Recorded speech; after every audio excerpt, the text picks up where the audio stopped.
No aspecto de... É porque a bateria tá acabando do outro celular. Deixa eu ajeitar aqui só um instantinho. Se a gente pensar no aspecto de... Pera aí...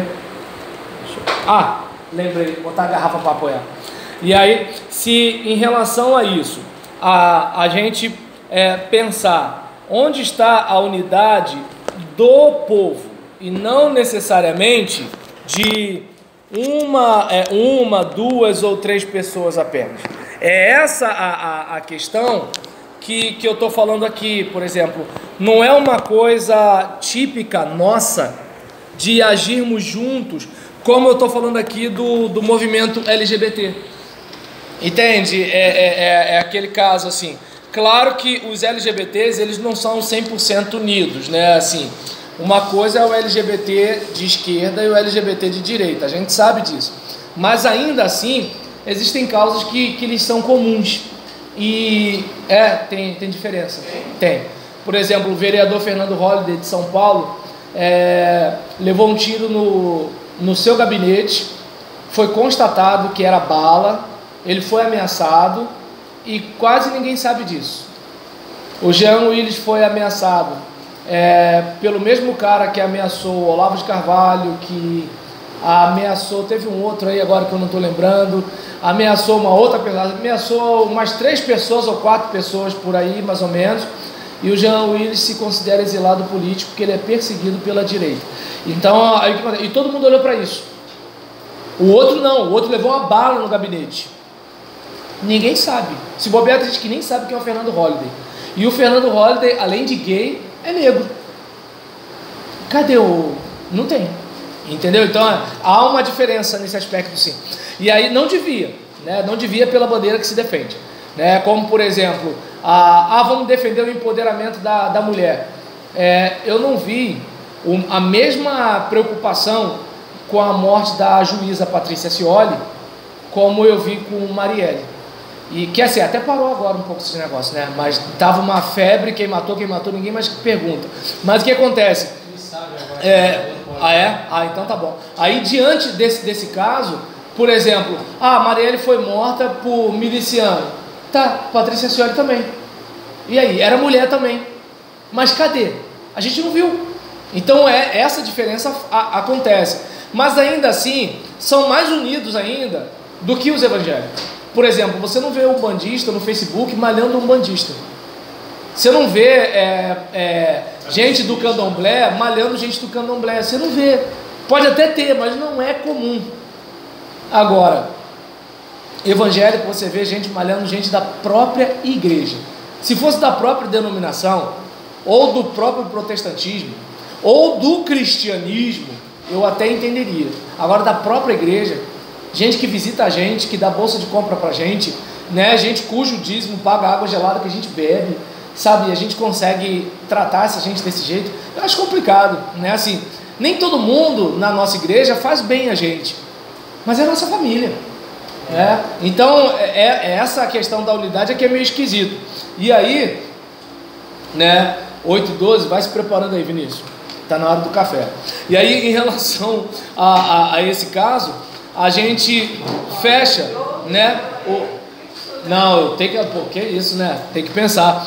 Aí, a questão do consequencialismo ético, ele está focado em quê? Nos resultados. É uma mentalidade utilitarista. Então, os fins justificam os meios. O que eu ganho? Né? Então, é aquele caso... Lembra daquela palavra, né, dos religiosos? É melhor que morra só ele do que morrer todo mundo, né? Então, assim, a gente vai ficar como o pessoal que está causando tumulto, que está trazendo confusão. Não vamos ter problema político nem com César nem com Herodes, deixa ele morrer para lá. Claro que tinha pontinha de inveja, tinha um ciúme, tinha um monte de coisa aí, mas você entende que assim... a gente entende a questão da redução de danos, a gente entende essa questão toda, mas agora é importante a gente ter a ideia de que assim, o certo é o certo a se fazer.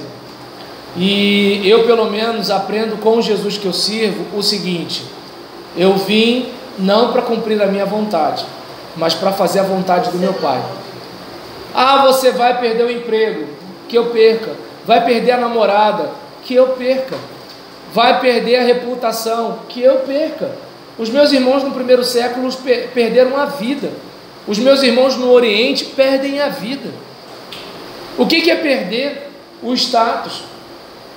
Ah, mas o que fizeram comigo foi injusto. Graças a Deus que foi injusto. Eu quero mais que as pessoas precisem levantar calúnia ao meu respeito. Porque se precisam levantar calúnia, é porque eu tenho uma vida correta a tal ponto que alguém tem que inventar mentira. Ó, pastor Cláudio não gosta de você. Tomara que tenham que dizer isso, porque não podem dizer outra coisa. Entende como é que é o negócio? Olha, a gente tem que armar um esquema aqui, vamos inventar um negócio do pastor Felipe. Por quê? Porque se falar a verdade, não consegue derrubar. Então, agora, só qual é o problema da gente? A gente quer ficar bem na foto, a gente quer curtida no Facebook, a gente quer seguidores no Instagram. E aí, o que muitas vezes a gente vai fazer? Vai fazer um filtro. O problema é o seguinte, vai chegar aquele dia lá na frente, que aí, os irmãos se tornando pastores, diz a Bíblia que as ovelhas, não estou falando membro de igreja, as ovelhas devem o quê? Obedecer os seus líderes. Por quê? Porque eles velam pelas almas delas como quem presta contas. Por que o como quem presta contas? Porque o pastor não tem como mudar ninguém por dentro. Quem é mentiroso, quem é rebelde, quem é safado, vai ser isso aí, a não ser que mude. O pastor só pode pregar. E o indivíduo pode agir com quebrantamento ou pode agir como Jezabel. Vou matar Elias. Aí é problema de cada um. Mas o pastor não sabe quem é bode e quem é ovelha. Então o pastor fica sem dormir. Ele chora aos pés do Senhor. Ele se culpa porque o irmão está bebendo cachaça. O outro que não tem pastor bebe cachaça. O outro que não tem pastor não bebe cachaça, mas o pastor se culpa porque o membro da igreja dele está bebendo cachaça. Então, obedecei a vossos líderes, porque eles velam pelas vossas almas, né? Eles tomam conta da vida de vocês como quem presta contas. A gente sabe que aquela garota ali é uma garota transante, e a gente sabe que quando ela ficar grávida, a malandragem vai capinar, porque ninguém sabe quem é o pai daquela menina, embora ela está lá na igreja, né? E aí o que acontece? E você está lá orando assim, meu Deus, o que vai ser dessa garota?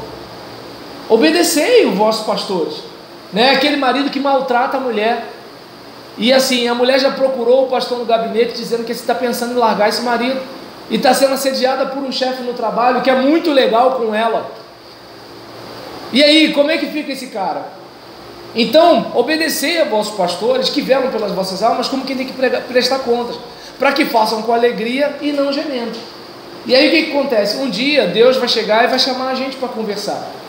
Ah não, Senhor, olha só, eu não fiz o que era para fazer, porque eu precisava muito, né? Quando eu pastoreava a igreja que me dava R$2.000, eu até abri mão por amor ao Evangelho, mas a outra igreja me dava 20 mil, Senhor, onde eu ia ganhar 20 mil?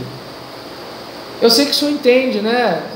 Meu filho estava na escola particular, eu queria, né? Minha esposa queria uma bolsa, né, da Louis Vuitton, e assim, o senhor sabe, né, eu precisava de fazer um pé de meia para os meus filhos, eu tinha que pagar o plano de saúde da minha mãe idosa, assim, ou seja, lembra da palavra do diabo para Deus? Pele por pele, tudo que o homem tem dará pela sua vida. Ele só se deu mal porque Jó era de Deus, mas assim, mas a tendência natural é essa, é a ética utilitarista. Eu sou certo enquanto me interessa, mas você sempre tem que ser certo. Já viu aquele crente que fala assim, ninguém foi me visitar? Aí você pergunta, e você foi visitar quem? Primeiro que é o seguinte, ele fala, ninguém foi visitá-lo quando você está lá na casa dele visitando ele. Já dá uma certa raiva um negócio desse, né? Desse. E detalhe, uma outra coisa, o cara é tão egoísta que ele não sabe que quem foi visitá-lo está com crise no casamento, o outro está com problema de câncer, o outro está com problema com filho, o outro está com o pai na cachaça, o outro está com o marido preso, né? E todo mundo separou tempo para visitá-lo. E o sem vergonha, né, está dizendo que ninguém se importa com ele, ou seja, ele cobra que o outro tenha a ética deontológica, que é a ética do dever, mas a dele é teleológica, né? É certo, né, para os outros. Para mim, Só Deus pode me julgar. Deus sabe de todas as coisas. Senhor, tu sabes, né? O pastor Felipe é muito exigente. Ele não consegue entender que a gente tem uma vida difícil e a gente precisa de uma palavra boa, né? Então eu não sei se dá para perceber que assim, essa é a nossa sociedade, né? Como aquele caso, quando o Supremo faz algo em relação a um grupo, a justiça foi feita, né? Quando é no nosso grupo, isso não pode acontecer, né? Então, quando a polícia, por exemplo, fuzila um carro, mas fazer o quê? Tava com o vidro filmado, tava com não sei o quê, tava com não sei o que lá e tal. Quando é o nosso parente, eu quero a justiça, entendeu como é que é o negócio? Quando eu, por exemplo, já vi aqueles vozinhos querendo atravessar a rua, o cara cheio de artrite, artrose, bico de papagaio, joanete, aí ele vai dar aquela corridinha na frente do carro. Se você atropela, vem aquele monte de gente para querer virar o teu carro e tacar fogo. Agora, cadê a ética dele? Para não atravessar, tá certo. Gente, chegou, a gente está na hora do intervalo, que Deus assim nos abençoe. Obrigado, Vinícius. Deu 5 minutos, viu? Não, ele foi legal.